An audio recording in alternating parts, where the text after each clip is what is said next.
కల్వకుర్తి మున్సిపాలిటీలో కాంగ్రెస్ యొక్క పరిస్థితి మనం ఒకసారి చూస్తే మిత్రులారా, ప్రధానంగా కాంగ్రెస్ పార్టీ పరిస్థితి ఎట్లా ఉందంటే, పాత కాంగ్రెస్, కొత్త కాంగ్రెస్. పాతల పని మొత్తం అయిపోయింది, గుణసున ఇలా పని ఏం లేదు. పాతల పని ఎట్లా చేశారంటే, ఓసీ రిజర్వేషన్లు ఉన్న బలమైన లీడర్స్ ఎవరైతే ఉన్నారో ఈ బలమైన లీడర్స్ దగ్గర ఎస్టీ ఎస్సీ రిజర్వేషన్ తీసుకొచ్చి వీళ్ళని ఖతం చేసిండు. లేదంటే బలమైన ఓసీ లీడర్ ఉన్న ప్లేస్లో ఏం చేశారంటే అంటే లేడీ తీసుకొచ్చి రిజర్వేషన్, అంటే ఈ బలమైన లీడర్ నిలబడకుండా వాళ్ళ భార్యనో తల్లినో నిలబెట్టాలి. అప్పుడు ఏమైతే లీడర్ జీరో. ఈ నేపథ్యంలో ఇక్కడ ఏమైతుంది అంటే, పాత లీడర్స్ మొత్తం, కాంగ్రెస్ లీడర్ మొత్తం వాళ్ళ ఖేల్కతం దుకాణం బంద్ అయింది. పాత కాంగ్రెస్ పార్టీ నుంచి కొంతమంది భార్యలను, కొంతమంది తల్లులను బరిలో నిలుపుతున్నా వాళ్ళు గెలిచేందుకు చాలా తక్కువ అవకాశాలు ఉన్నాయి. దీనికి కారణం ఏంది అని అంటే, బీఆర్ఎస్ పార్టీ నుంచి ఎవరైతే అభ్యర్థులుగా ఎంపిక చేయడం జరుగుతుందో, అభ్యర్థులుగా వీళ్ళని ఉంచుదామని టీఆర్ఎస్ పార్టీలో ఎవరైతే ఆలోచన చేయడం జరుగుతుందో, బీఆర్ఎస్ పార్టీ అభ్యర్థులు, బలమైన అభ్యర్థులు బరిలో నిలుస్తున్నారు మిత్రులారా. పార్టీతో సంబంధం లేకుండా బలమైన, వాళ్ళ ఆర్థికంగా ప్రజల్లో బలం కాబట్టి బీఆర్ఎస్ పార్టీ అభ్యర్థులు అనేది చాలా బలంగా దిగుతున్నారో ఎలాంటి డౌట్ లేదు. కాంగ్రెస్ పార్టీ అభ్యర్థులు ఏం చేసినారు అంటే, కాంగ్రెస్ పార్టీ కౌన్సిలర్లు విన్ అయిన తర్వాత చైర్మన్ పీఠాన్ని కౌన్సిలర్లు ఎన్నుకుంటారు కాబట్టి చైర్మన్ అభ్యర్థిని ఇక్కడ నాకు పోటీ ఉండొద్దని చెప్పి ముందస్తు జాగ్రత్త తీసుకోవడం జరిగింది. అది ముందస్తు జాగ్రత్త ఏమైందంటే అతి జాగ్రత్త అయింది. అతి జాగ్రత్త అయ్యి అన్నం ఇట్లా మటన్ చికెన్ తింటే ఏమవుతుంది? మటన్ తింటే బాగా మనిషి బలంగా తయారవుతాడు, మంచి శక్తి వస్తుంది. కానీ ఎక్కువ తింటే ఏమవుతుంది? అతిగా తింటే గుండెపోటు వస్తుంది, కొవ్వు పెరుగుతుంది, కథ కార్ఖానా మనిషి కథమవుతాడు. ఈడ కూడా అతి జాగ్రత్త తీసుకోవడం వల్ల ఏమైందంటే, కాంగ్రెస్ పార్టీ బలమైన అభ్యర్థులు పోటీ చేసేందుకు అర్హులు కాకుండా పోవడం జరిగింది. బలమైన అభ్యర్థుల బదులు ఏమవుతుందంటే, బలహీనమైన అభ్యర్థులు ఎలా బరిలో నిలుస్తున్నారు. బలహీనమైన అభ్యర్థులు అంటే ఒక కాంగ్రెస్ పార్టీకి సంబంధించిన బలమైన అభ్యర్థుల బదులు వాళ్ళ తల్లో, భార్యనో, చెల్లో బరిలో నిలుస్తున్నారు. ఎవరైనా ఒక వ్యక్తి బరిలో నిలవడం వేరు, నాకు ఓటేయండి అని చెప్పడం వేరు. లేదంటే నా అనుచరుడు, లేదంటే మా వాళ్ళే, మా ఇంటి వాళ్ళే వీళ్ళకి ఓటేయండి అని చెప్పడం వేరు. అక్కడ ఓటర్లకు ఆలోచన తీరులో మార్పు వస్తుంది. ఓహో, ఈయన గాడు కదా, ఈయనకి వేస్తే వేరుండు, ఈయన బరిలో ఉంటే ఈయన భార్య, లేదంటే ఇలా కుటుంబ సభ్యులు, లేదంటే ఈయన మిత్రుడు. కాబట్టి ఇక్కడ ఓటరు వీళ్ళకి దూరం అయ్యే అవకాశం స్పష్టంగా ఉంది.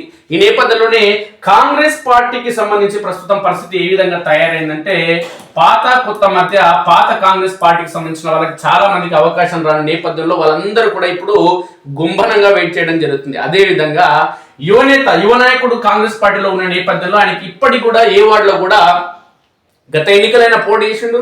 ఈసారి ఏ వార్డులో, ఆయన వార్డు ఓసీ ఉన్నప్పుడు గతంలో ఓసీ జనరల్ వచ్చింది ఆయన వార్డులో, ఈసారి ఆడ తీసుకొచ్చి ఎస్సీ ఎస్టీని వెళ్తే జనరల్ సీట్లో వాళ్ళు ఏం చేయాలి?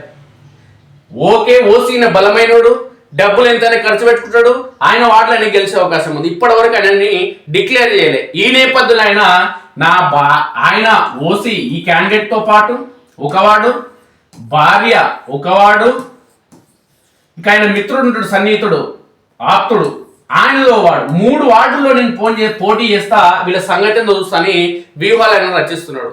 అంటే ఇవన్నింటి నేపథ్యంలో కాంగ్రెస్ పార్టీ పైన తీవ్ర వ్యతిరేకత ఉంది. కాంగ్రెస్ పార్టీలో జరుగుతున్న పరిణామాలను బట్టి చూస్తుంటే ఆ పార్టీకి చాలా క్లిష్ట పరిస్థితులు ఉన్నాయి. కాకపోతే అధికారంలో కాంగ్రెస్ పార్టీ ఉంది కాబట్టి కొన్నో గొప్ప సీట్లు వస్తే ఇక్కడ ఏమైతుందంటే, దళిద్రం ఎట్లా ఉన్నాయి మన చట్టాలు అంటే మిత్రులారా, ఏ అధికార పార్టీ ఉంటే మన అనుకూలంగా చట్టాలు చేసుకుంటున్నారు. ఎందుకంటే ఈ చట్టసభలలో ఎవరుంటాడు చెప్పండి?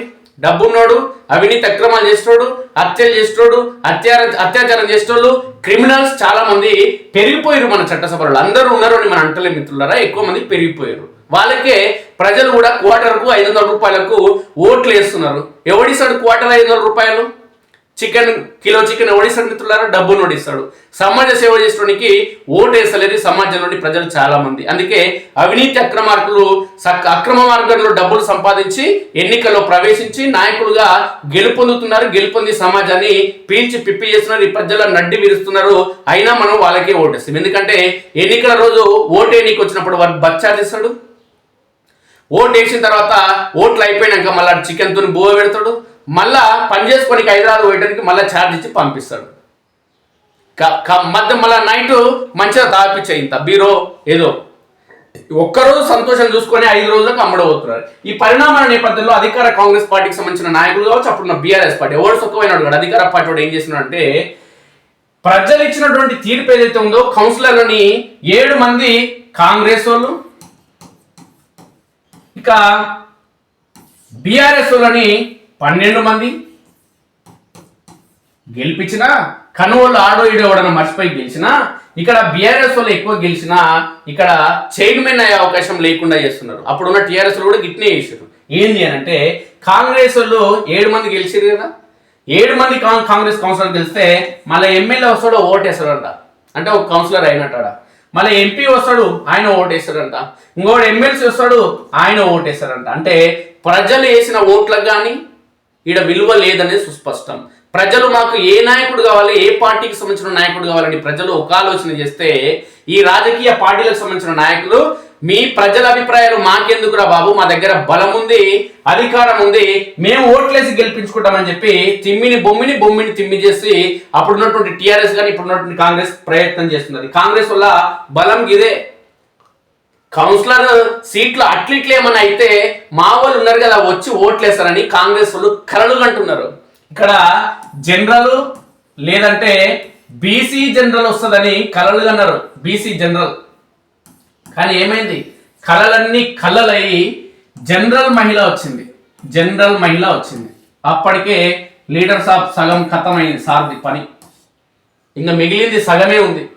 ఈ సగం కూడా 99.9% ఖతమే అవుతుంది. ఎందుకు అని అంటే, ఇక్కడ కాంగ్రెస్ పార్టీలో చాలా కుమ్ములాటలు ఉన్నాయి, అభ్యర్థుల ఎంపిక అనేది సరిగా లేదు. అభ్యర్థులు ఎవరైతే వీళ్ళు గెలుస్తారని, అంటే వీళ్ళకి బీఫామ్ పోతుందని ఎవరైతే కాంగ్రెస్ పార్టీకి సంబంధించిన నాయకులు ఆలోచన చేయడం జరుగుతుందో, ప్రతి వార్డులో చూస్తే బీఆర్ఎస్ పార్టీ నుంచి బలమైన వాళ్ళు, కాంగ్రెస్ పార్టీ నుంచి బలహీనులు, అంటే ప్రజలు లేరు, వాళ్ళు ఆర్థికంగా లేరు, అంచరులు కౌన్సిలర్ గెలిస్తే ఆయనకి సపోర్ట్ చేయాలనుకుంటున్నాడు, ఆయన నాకు ఎదురుండదు అనుకుంటున్నాడు. అదే ఆలోచన చేస్తున్నాడు తప్ప అసలు వీడు గెలవడానికి అర్హుడా కాదా అనేది మాత్రం ఆలోచన చేస్తలేడు. అందుకే ఆయన కేల్ కథం దుకాణం బంద్ కావడం ఖాయం. ఈ నేపథ్యంలోనే పరిణామాలను అన్నింటి చూస్తుంటే బీఆర్ఎస్ కాంగ్రెస్ మధ్య పోటీ అనేది బరాబర్ కొనసాగుతుంది అనేది జగమెరిగిన సత్యం. ఎవరికి కూడా వన్ సైడ్ అనే అంశం అనేది లేదు. అతి జాగ్రత్తగా వ్యవహరిస్తే అన్ని పరిణామాల నేపథ్యంలో ఎవరి అదృష్టం ఉంటే అది అవుతుంది. కానీ బీజేపీకి కల్వకుర్తిలో వచ్చేది గుండు సున్నా, అవకాశం లేదు. ఇక